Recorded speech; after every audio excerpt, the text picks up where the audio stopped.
Today's reading is from Matthew, the end of chapter 9 and into chapter 10. We're at a turning point in the construction of Matthew's gospel. We have in chapters 5 to 7 teaching about what it means to live in the kingdom. But then chapters 8 and 9 are just full of healing miracles. So many people come to Jesus with different problems, different physical illnesses, and he heals them. And so here at the very end of chapter 9, and as we tip into chapter 10, we move into a section in Matthew's gospel where his teaching is primarily concerned with those who will work to achieve that kingdom, what the characteristics of those ambassadors of the kingdom needs to be. So chapter 9, verses 35 to chapter 10, verse 8. Jesus went round visiting all the towns and villages. He taught in the synagogues, preached the good news about the kingdom, and healed people with every kind of disease and sickness. As he saw the crowds, his heart was filled with pity for them, because they were worried and helpless like sheep without a shepherd. So he said to his disciples, "The harvest is large, but there are few workers to gather it in. Pray to the owner of the harvest that he will send out workers to gather in his harvest." Jesus called his 12 disciples together and gave them authority to drive out evil spirits and to heal every disease and every sickness. These are the names of the 12 disciples.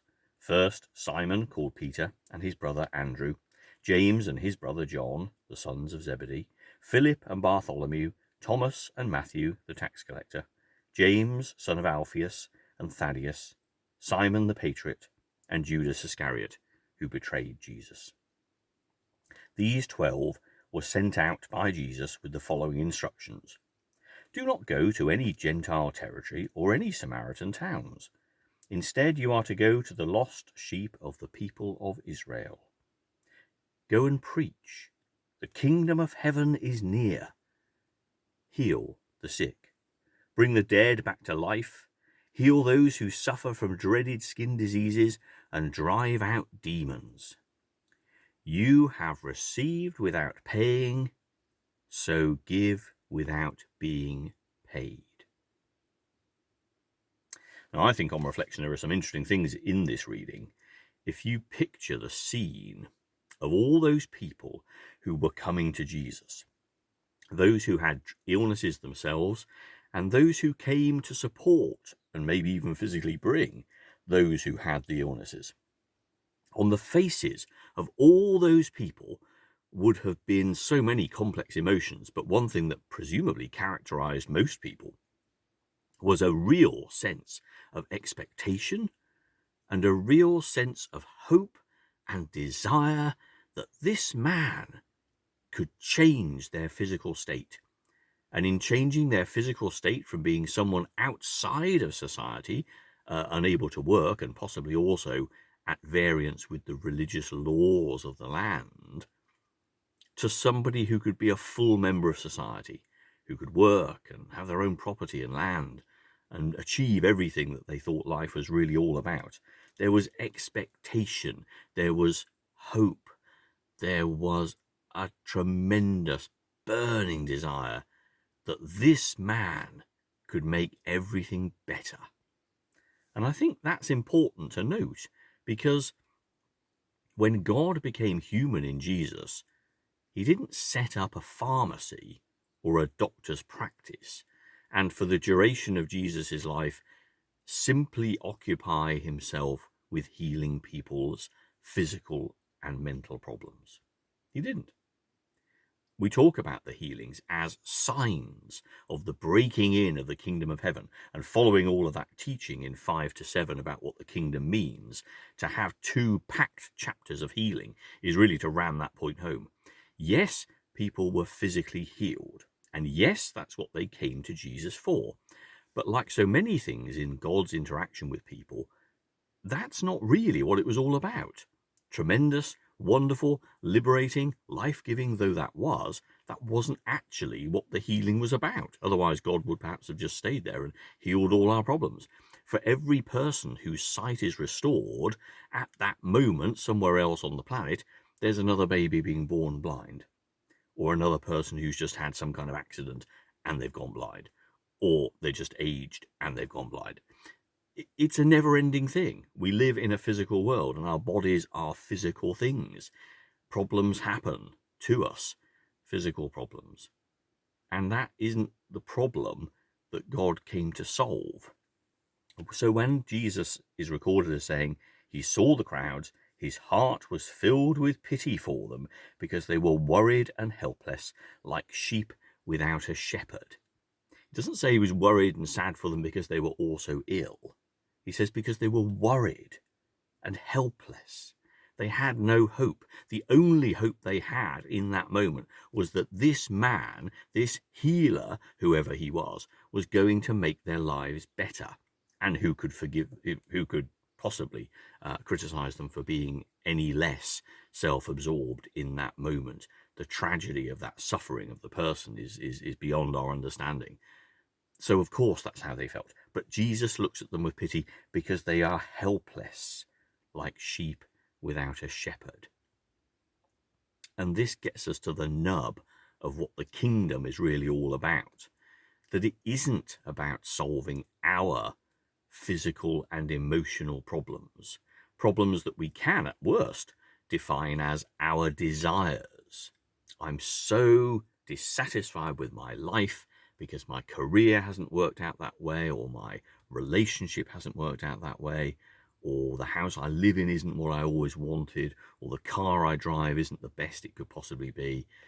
These are all some of the, I mean, that's rather trite and naive, I know, but that's some of the things that we get so preoccupied about. And you'll hear people say, oh, and I pray to God that it'll get better, looking helpless and lost, like sheep without a shepherd, seeking for transitory change, looking to God to make everything better. And that isn't what Jesus is about. That isn't what God is concerned about for us. So often Jesus will say to people, why are you so concerned about these small things? Faced with the reality that the God who made the universe stands before you, shows you unconditional love, invites you into a close and intimate relationship with that God. Do your concerns really matter? Do they really stand up? Are they really the most important thing? And if this were done for you, would you be happy? Really? Because Jesus is going to the heart of people, not what's on the surface and the things that we can tick off and say, yes, that's great, that's done, now I'm happy, because there will always be something else. And this gets really difficult to say, even in the midst of horrendous suffering and illness. Those who are really healed would be those who have an understanding that God loves them and that they are at peace. Because regardless of what's happening to their bodies, they can know in their hearts that they are always held in God's strong and loving arms. Impossibly difficult to say to somebody in that situation. But just try for a moment to think bigger than what's in front of your eyes and what is our immediate and quite forgivable and natural human concern, because that is not what God is interested in. That's not to say that God is callous, but God offers us something greater. Look at that last verse when Jesus says to the disciples, you have received without paying, so give without being paid. Well, what have they been given? They're not yet spirit-equipped, confident, trusting people. We're less than halfway through Matthew's Gospel, full of episodes yet to come where the disciples just don't get it, where they're completely confused by what Jesus is saying, because again, they're looking at the needs of the world. Yes, he's just given them authority to go and preach the kingdom of heaven is near, the same words that Jesus himself is recorded as saying in Mark's Gospel, his first words in Mark's Gospel. To heal the sick, to bring the dead back to life, and heal those who suffer, and drive out demons. But is that it? You have received without paying, so give without being paid. What have the disciples received so far? Well, for one thing, they've just been through 2 chapters in Matthew's Gospel witnessing so many people being physically healed. And at every miraculous, truly miraculous healing, the touch, the word that transforms a person's life, they must have sat there with their mouths open and their jaws on the floor. Who is this man? And in fact, there's even in the midst of all those healing miracles, the event where Jesus calms the storm, isn't there? And there's also this sense, yes, that's right. The disciples went up to him. We're about to die. Everyone was amazed. What kind of man is this? They said. Even the wind and the waves obey him. That's what they've received. They've lived in the experience of being close to God. They've seen what transcends the ordinary things of life. They've glimpsed heaven. That's what they've received. And that was freely given to them. So go and do the same. Now, the reference to paying goes on to the next verses, which talk about the nature of being an apostle. And an apostle, in this sense, defined as somebody who goes and does their master's bidding. Someone who goes and follows and lives out the master's vision. So go and tell people the same thing. God's relationship is here for you now. Whatever your physical situation, if you're healthy and happy and prosperous, or if you're at the bottom of the chain and everyone despises you and you are abused and rejected, God is here for you. God loves you because God made you, God knows you, and God will always, always be with you. That's the message of true healing and of true hope. And that's what the disciples bring. That's their mission. Which, of course, brings us back to ourselves. We too have experienced God in our lives. How we appear to the outside world, the things we have, the positions we hold, how we come across, are all irrelevant and are not the source of our joy and the foundation of our lives, our peace and our strength.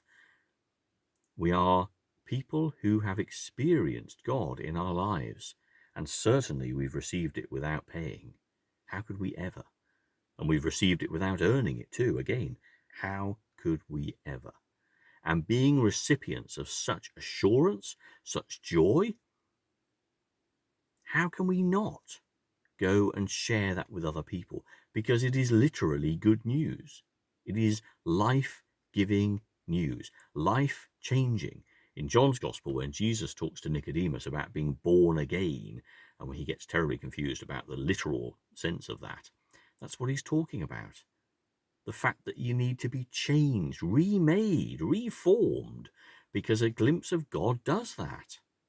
A glimpse of God will reset your priorities and your thoughts. And if you're filled with a deep assurance of God's great love for you, then who, to paraphrase the Gospels, can possibly be against you? Who can possibly, what can possibly ever make you truly sad, truly directionless, truly lost, like the people in the crowd, like sheep without a shepherd? The call for each one of us who has that assurance in our hearts is surely to do the same, to go and tell others about it, and to do what we can to bring healing and wholeness. We are peacemakers, we are joy givers, we are those who should be there for our brothers and sisters, whoever and wherever they are, always presenting to them the best we can the truth that God is with us, and one need never feel helpless or afraid.